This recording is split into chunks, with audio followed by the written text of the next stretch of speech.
Welcome to TSC Masterclass of Lower Secondary Level English. In this video, I am going to present Section A Unit 5. Overview of English Language Curriculum of Lower Secondary Level. 5.1 English Curriculum, Textbooks and Teacher's Guide of Grade 6 to 8. 5.2 Use of Supplementary Materials, Dictionary, Grammar Books, Newspapers, Chants. 5.3 Assessment Schemes in English Language Learning, Specification Grid and Designing Good Tests. 5.4 Error Analysis and Correction of Error. 5.5 Soft Skill Incorporated in English Curriculum. 5.1 English Curriculum 6 to 8. 1. Introduction. English is widely used internationally. So, it is taught as a compulsory subject right from grade 1 in Nepal. This curriculum has been developed to solve the essential linguistic needs of the children learning English. The major focus of this curriculum is on language skills, such as listening, speaking, reading, and writing. The students learning English in these grades will develop their linguistic base in English for their further studies. 2. Aims of this curriculum. The main aim of teaching English at this level is to enable the learners to communicate with confidence. This curriculum aims to enable the students to exchange ideas with people who speak or write English. It also aims to expose the students to the vast treasure of knowledge and pleasure available in both written and spoken English. Ultimate aims of this curriculum. Ultimately, this curriculum aims to develop communicative competence on the part of students.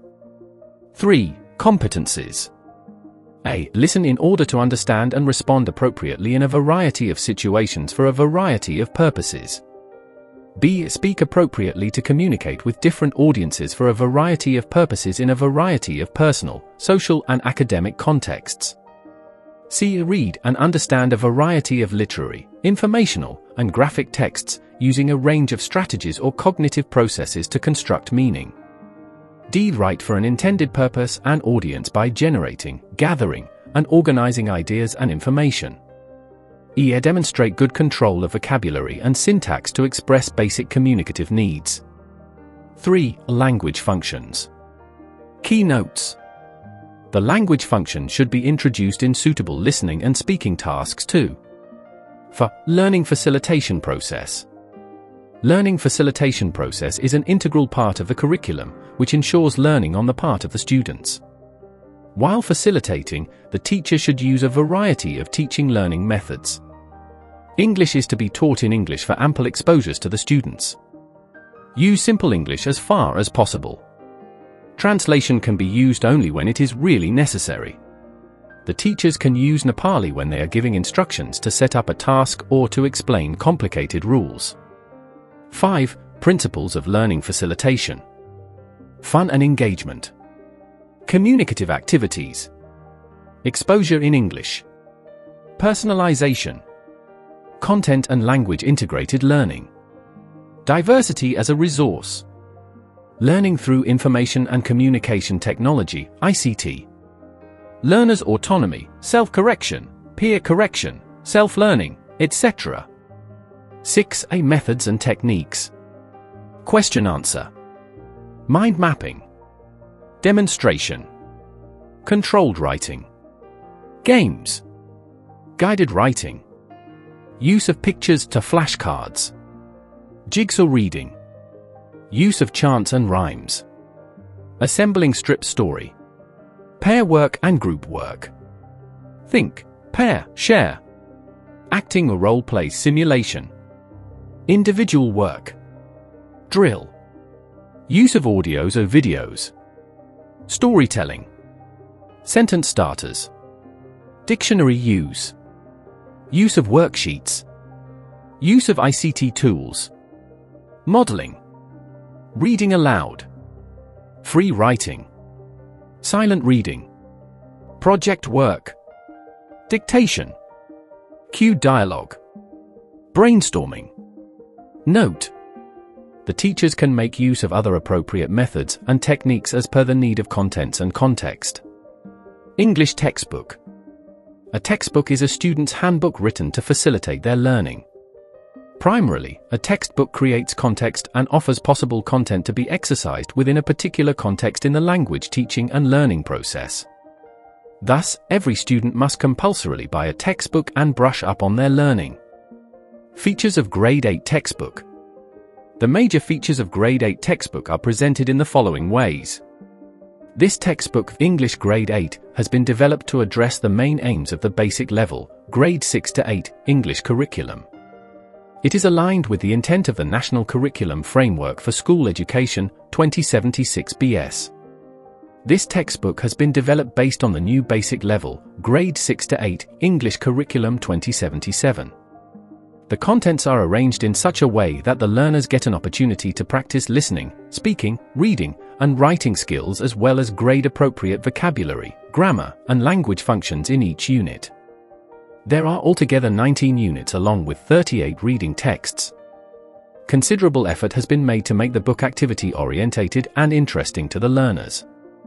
Each unit consists of project work on real-world situations or problems, fostering a deeper understanding of the subject matter.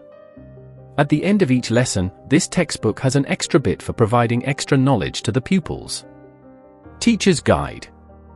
A teacher's guide, also known as a teacher's manual or instructor's guide or booklet or self-help book, is a resource designed to assist teachers in effectively delivering a course or subject. It provides detailed instructions, strategies, and additional materials that complement the main textbook or curriculum. The teacher's guide is the resource material that facilitates the teachers for the successful and meaningful implementation of textbooks. It provides general guidelines to the teachers for enabling their students to achieve the goals of education of the respective levels and grades. Teacher's Guide is a complementary material for providing training to teachers and keeping them abreast of the latest technology in the learning facilitation process. You can download English Teacher's Guides from the following website, https://mocdc.gov.np/en/teacher-guides. 5.2 Use of supplementary materials.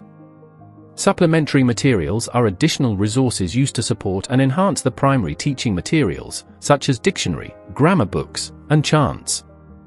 These materials provide extra practice, reinforce concepts, and engage students in diverse ways, catering to different learning styles and needs. 1. Dictionary. A dictionary is a reference book or digital resource that provides definitions, meanings, and other information about words in a particular language. It serves as an essential tool for understanding and using language correctly. Dictionary is a very important supplementary resource for learning language, especially in vocabulary learning. Various aspects of the words can be taught by using the dictionary. Therefore, the teachers should consult the target language dictionary and encourage students to do the same. 2. Grammar books. Grammar books are educational resources that focus on the rules, structures, and principles governing the use of language. They provide comprehensive explanations and guidelines on how to use a language correctly and effectively. Importance, purpose, reasons of dictionary. Language learning. Spelling and pronunciation. Writing and speaking. Expanding vocabulary. Translation. Tips for using grammar books effectively. Choose the right grammar book according to level, age, need, context with visual aids along with interactive exercises. Introduce concepts gradually, one concept at a time. Use clear and simple explanations. Engage students with practice activities. Relate grammar to real-life contexts. Encourage questions and clarify doubts. Provide feedback and encourage practice. Integrate grammar with other language skills. 3. Newspapers. A newspaper is a regularly published periodical that contains news, articles, advertisements, and other content related to current events, politics, business, culture, sports, and more. Newspaper material in teaching English refers to the use of content from newspapers such as articles, editorials, advertisements, and cartoons as educational resources to enhance English language learning. Newspapers offer authentic, real-world language and a variety of text types that can be used to develop students' reading, writing, speaking, and listening skills. Use of newspapers in teaching. Using newspapers in the classroom can help develop a wide range of skills across various domains. Newspaper can be useful for teaching. Reading comprehension. Grammar and syntax. Vocabulary development. Grammar and syntax and writing skills. Real-world application. Speaking and listening skills. Cultural awareness and context. Creative activities and media literacy. Major reasons, importance, purposes of newspapers. Exposure to authentic language. Enhancing reading skills. Vocabulary development. Writing skills improvement. Speaking and listening skills. Cultural awareness. Developing critical thinking. 4. Chants. Chants are rhythmic and repetitive phrases or sentences often used in educational settings to teach language, phonics, vocabulary, and other skills. They are typically short, simple, and easy to remember, making them effective for reinforcing learning in a fun and engaging way. Major reasons, importance, purposes of chants. Vocabulary building. Chants introduce new words and phrases in a memorable and contextualized way, helping students expand their vocabulary. Pronunciation practice. The rhythmic nature of chants aids in practicing pronunciation, stress, and intonation in a fun, non-threatening manner. Grammar reinforcement. Chants can be designed to emphasize specific grammatical structures, helping students internalize patterns of language use. Active participation. Chants encourage active participation from all students, making lessons more engaging and dynamic. Memory and recall. Multisensory learning. Classroom management. Cultural learning. In a nutshell, chants promote active learning, reinforce language skills, and create a positive and engaging learning environment. 5.3 Assessment schemes, 6 to 8. 1. Student assessment. Both formative and summative assessment should be carried out to assess the student's learning. The main purpose of formative assessment is to improve learning. Formal as well as informal assessment strategies will be used in formative assessment. Some tools for formative assessment can be classroom activities and classroom tasks, observation of students' work and performance, homework, project work, oral and written tests, unit and trimester examinations, self and peer assessment, and so on. Summative assessment will be carried out to determine the learning level of the students. Both internal, 50%, and external, 50% assessment will take the form of summative assessment. 1.1 Internal assessment, 50%. A portfolio of each student should be maintained by the teacher. The record of students' project work, test papers, or other proof of the student's performance should be kept in his/her portfolio. The allocation of weightage to each of the assessment areas will be as specified in the table below. 8. Participation, attendance, 2, and students' performance in teaching learning activities, 2. Weightage 4. B. Reading and writing, each skill carries 50% weightage. Weightage 16. C. Listening and speaking, each skill carries 50% weightage. Weightage 20. D. A terminal test. Weightage 10. 1.2 External assessment, 50%. The final examination is based on the written test which covers reading and writing skills. Grammar is incorporated in writing section. Reading carries 25 marks and writing carries 25 marks. The test will follow the test specification chart developed by Curriculum Development Center. Specification grid. A specification grid is a detailed framework or blueprint used by teachers to outline the learning objectives, content areas, and assessment criteria for students at these grade levels. It serves as a guide for teachers to ensure that all key aspects of the English curriculum are covered, assessed, and aligned with educational standards. Components of grid. Learning outcomes of the curriculum. Types of test items. Number of test items. Weightage of different test items. Time allocation of different test items. Scoring of answer sheets. Practical guidelines for using different test items. Importance of specification grid. Alignment with learning objectives. Fair and balanced assessment. Transparency and clarity. Guides to curriculum planning. Supports effective feedback. Ensures comprehensive coverage. Facilitates data-driven decisions and standardization. Reading, 25 marks. The assessment of reading skill follows the following structure. Reading I, 1 short reading text from the textbook with 1 type of comprehension question, 5 marks. Reading 2, 1 short reading text from the textbook with 1 type of comprehension question, 5 marks. Reading 3, 1 short reading text not given in the textbook with 1 type of comprehension question, 5 marks. Reading 4, 1 short reading text not given in the textbook with 2 types of questions, 10 marks.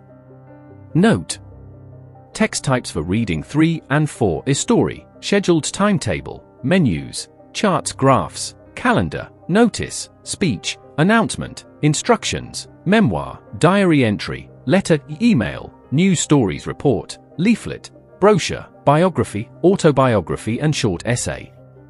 The length of the text of reading 3 and 4 should not exceed 250 and 300 words respectively. Types of question types can be true or false, fill in the gaps, multiple choice, matching, ordering, short answer questions.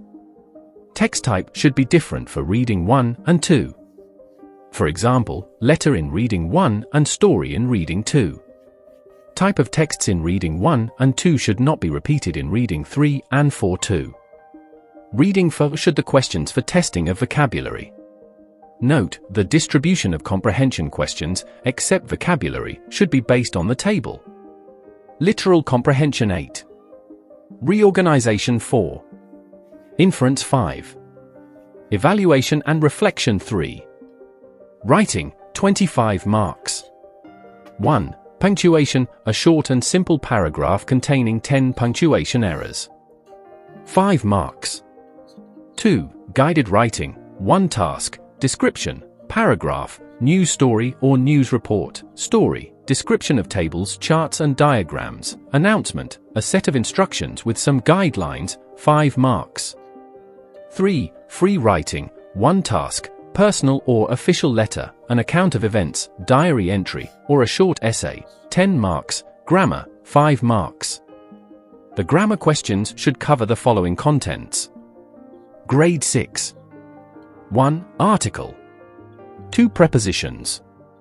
3. Tense. 4. Connectives.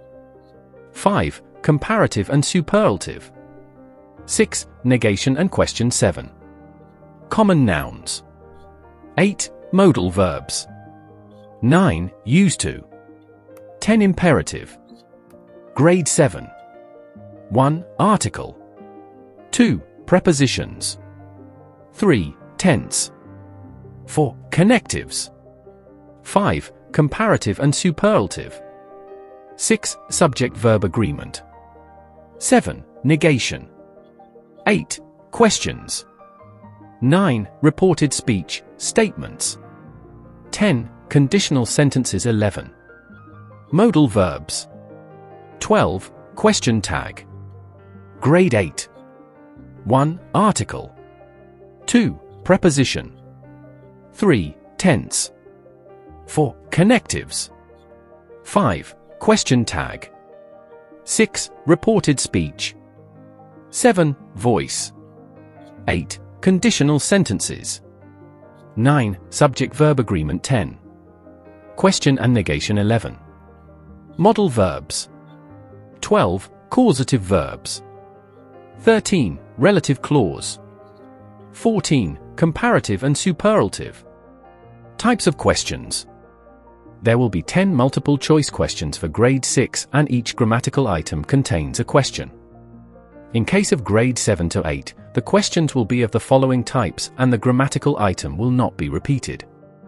The type of questions for Grade 6 to 8 will be as given below. Reproduction. It should cover tense, question tag, reported speech, voice, question, and negation, 2.5 marks. Multiple choice, individual sentences or a contextual passage.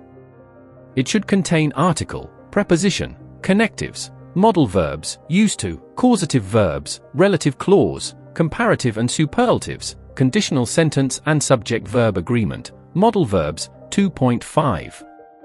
Note, the writing task type should not be similar to that of reading texts given in the reading section. Designing good tests, 6 to 8. A test is an assessment tool used to measure a person's knowledge, skills, abilities, or performance in a particular area. A test is a particular type of assessment that typically consists of a set of questions administered during a fixed period of time under reasonably comparable conditions for all students. Developing good tests. Designing a good test involves careful planning, attention to detail, and alignment with educational goals. Here's a step-by-step guide to creating a high-quality test. Define the purpose of the test. Align with learning objectives. Create or study a test blueprint, specification grid. Develop clear and fair questions. Choose the appropriate question types. Determine the level of difficulty. Ensure test reliability and validity. Design a fair scoring system. Review and revise. Administer the test effectively. Analyze test results. Maintain an ethical standard. Features of good tests. Validity. Reliability. Fairness. Clarity. Practicality. Comprehensiveness. Storability. Cultural sensitivity. 5.4 Error analysis. 5.4.1 Definition of error. An error is a deviation from accuracy or correctness. Noticeable deviation from the adult grammar of native speakers. Miscalculations of learners in the course of learning a new language. Faulty judgment of the learners. Ill-formed or erroneous expression. Incorrect utterance that occurs due to the lack of linguistic knowledge. Not having proper or correct knowledge. Error analysis is a systematic approach to identifying, understanding, and addressing the mistakes students make in their learning process. Correction of error. Error is a natural part of learning. It occurs when students lack linguistic knowledge. Error correction is thus a sensitive process since if it is done over, it demotivates the learners. That's why correcting errors should involve a balanced approach that can promote learning and encourage students to develop their language skills. Finally, error correction is necessary, but it should not be done over. Only serious errors should be corrected since normal errors can be corrected by themselves in the course of learning a new language. Error correction strategies. Identification of errors. Provide corrective feedback. Peer correction. Error analysis activity. Use of technology. Provide opportunities for practice. 5.5 Soft skills in English curriculum. Soft skill is the internal quality of a person to be successful in his or her personal and professional life. Collaboration, leadership, communication, teamwork, problem solving, critical and creative thinking, innovation are some examples of soft skills. These skills are also known as 21st century skills or life skills. So, they are invaluable for a better future or a better life. Soft skills are categorized in the following ways. 1. Cooperative skills. Intrapersonal and interpersonal skills. Cultural skill. Communication skill. Decision-making skills. Conflict management skills. 2. Personal skills. Developing responsibility and commitment. Development of self-esteem. Integrity, honesty. Self-management skill. 3. Thinking skills. Information management skills. Learning skill. Creative thinking skills. Analyzing skill. Logical reasoning skills. Predicting skill. In fact, soft skills are quite important for self-development, social participation, and professional life. These skills are also known as personal skills, interpersonal skills, social skills, or transferable skills. Introduction to hard skills. Hard skills are specific, teachable, and measurable abilities or knowledge required to perform a particular job or task.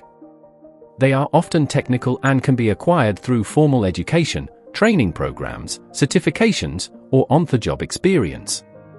Hard skills, or technical skills, are learnt through education or hands-on experience. These are concrete, measurable abilities that are often specific to a job.